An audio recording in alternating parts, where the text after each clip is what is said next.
Halo semuanya, kami dari kelompok 10 di sini ingin melakukan demonstrasi mengenai pekerjaan tugas besar 4 mata kuliah kriptografi. Nah, di sini kami mengerjakan proyek bernama Lentes. Nah, intinya tuh dibagi menjadi dua, ada arsitektur client dan server. Nah, tujuannya adalah menyimpan vault password secara aman tanpa server, perlu mengetahui password asli, dicapai dengan membagi rahasia, share secret sharing, mengenkripsi vault, dan menurunkan key dari password pengguna. Nah, mungkin di sini bakal aku jelasin dari bagian terlebih dahulu, yaitu di bagian crypto_vault.py.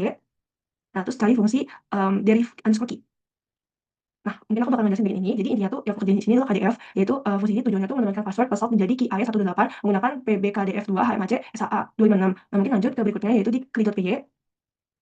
Nah, kalau di cli.py itu intinya mungkin di bagian build parser dan mainnya itu intinya tuh buat menerima input user, yaitu berupa password, salt, dan infection. Sama nanti tuh di run interaktif menu itu untuk mode interaktifnya intinya manggil decode_salt sama deriv_key. Mungkin Sekarang lanjut ke bagian aku. Mungkin bagian mulai dari sisi servernya. Untuk sisi server itu ada database.py, itu kurang lebih menginisialisasikan database servernya. Lalu untuk main.py ini untuk berisi endpoint-endpoint yang disediakan oleh server tersebut. Lalu ada model untuk sebagai blueprint atau chat atau struktur tabel dari fault record tersebut. Lalu ada skema untuk penyimpanan fault payload dan fault response.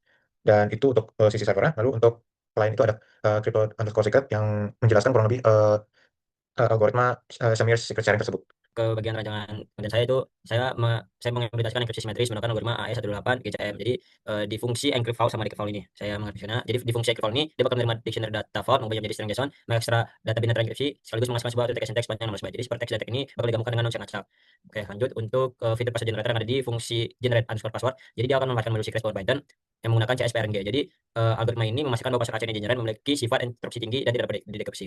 Jadinya selain di crypto vault saya juga mengalami bagian vault manager 2. Jadi di sini tuh saya menangani manajemen isi vault di sisi klien. Jadi serta pengelolaan backup. Jadi mekanismenya diatur agar setiap kali pengguna melakukan penambahan, pengubahan atau mengupdate data password, benar-benar aplikasi itu akan langsung mengekripsi ulang vault menggunakan node yang baru, mengirimkan server, dan secara paralel bahkan memperbarui file lokal transkripsi beserta node-nya.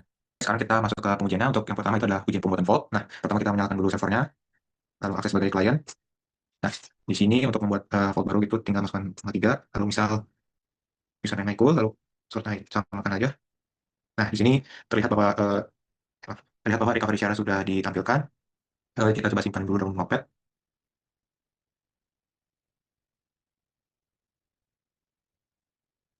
Lalu di sebelah kiri juga sudah terbentuk local share dan juga server share yang tersimpan di dalam sebuah server data. Coba kita lihat.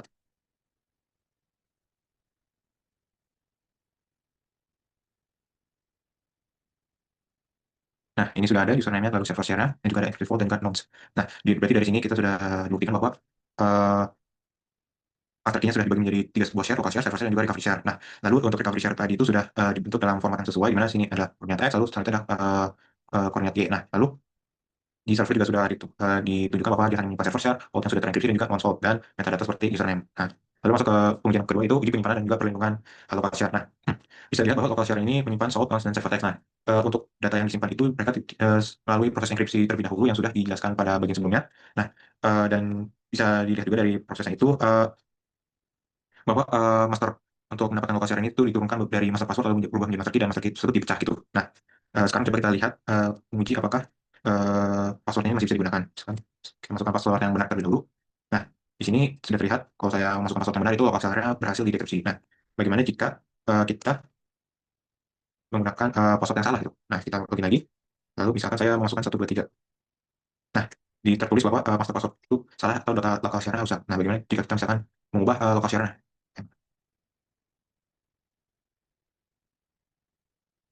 Nah, tertulis bahwa master password-nya salah atau data local share-nya itu rusak. Padahal saya sudah memasukkan master password-nya yang sudah benar gitu. Nah, oke.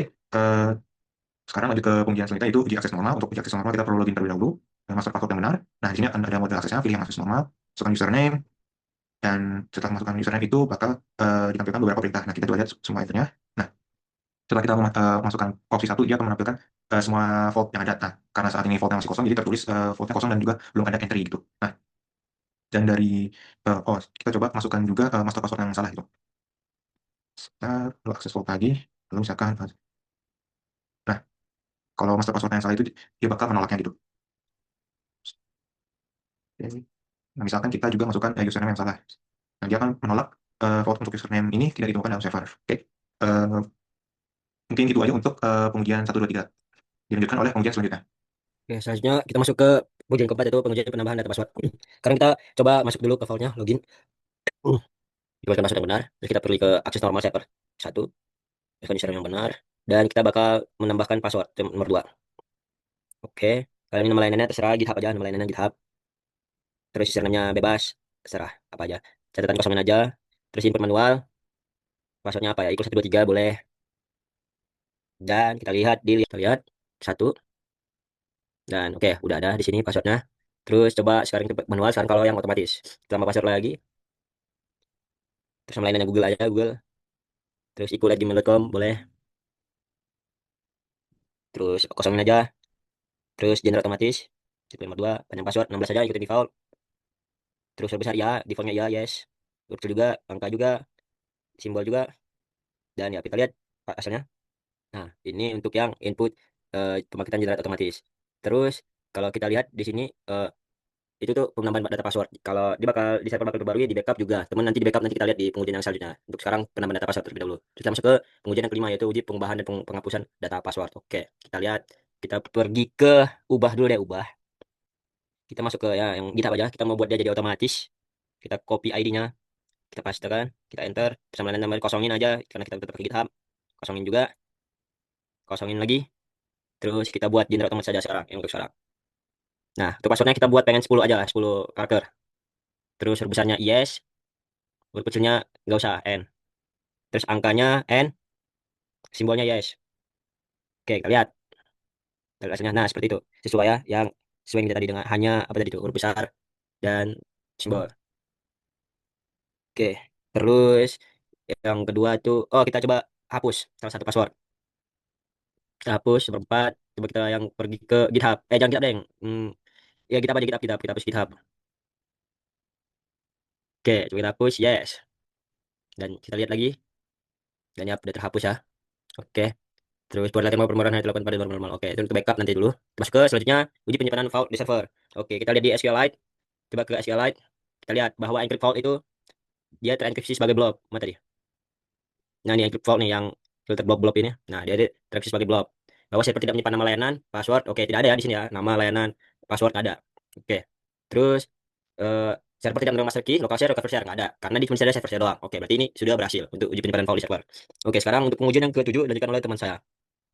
Oke, selanjutnya kita melakukan pengujian pada mode backup. Nah, mungkin pertama kita matiin dulu servernya. Oke, nah setelah kita matikan servernya, kita coba keluar dulu. Keluar. Ya, coba masuk lagi dan coba dari awal. Nah, habis itu kita coba buat login pakai 4. Nah, terus masukin lagi. Oke, mungkin kita coba dulu karena tadi server udah kita matiin. Coba kita klik 1, install 1. Nah, server tidak bisa karena nanti server dimatikan. Nah, coba kita masuk ke host backup, klik 2. Oh, maksudnya login lagi. Nah, terus kita masuk ke akses backup. Nah, kita masukin tadi recovery share dan dimasukin di notebook. Oke, di sini kita lihat bahwa kita selalu username password, tapi emang dalam keadaan yang nggak bisa kita papain. Nggak kayak pas di mode akses normal. Nah, mungkin kita coba lagi kembali ke menu. Terus coba kita login lagi. Nah, coba masuk menu. Nah, coba kita kita masuk ke mode backup lagi. Cuman dengan recovery share yang diubah. Jadi ada yang mungkin di belakangnya dihapus atau kayak diubah gitu. Misal dari 0 jadi 1 atau oke. Nah, terus nah dia gagal. Nah, intinya ujinya itu buat nunjukin bahwa ternyata kalau misalnya recovery share-nya beda, itu emang nggak bisa diakses. Jadi intinya nggak akan nunjukin password-password yang ada dan informasi-informasi yang ada gitu intinya. Nah, mungkin kita lanjut ke pengujian dari bonus. Nah, mungkin ditunjukin gambar QR yang tadi udah di awal.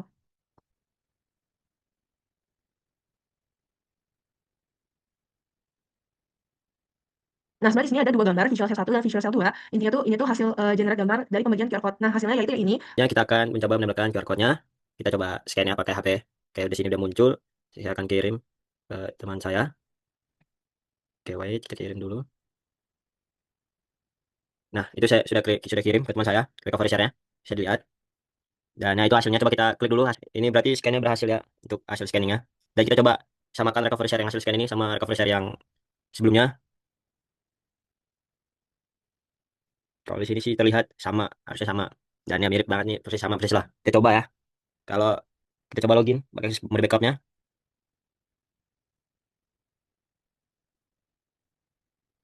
enter. Dan ya, sini sudah berhasil ya pemirsa.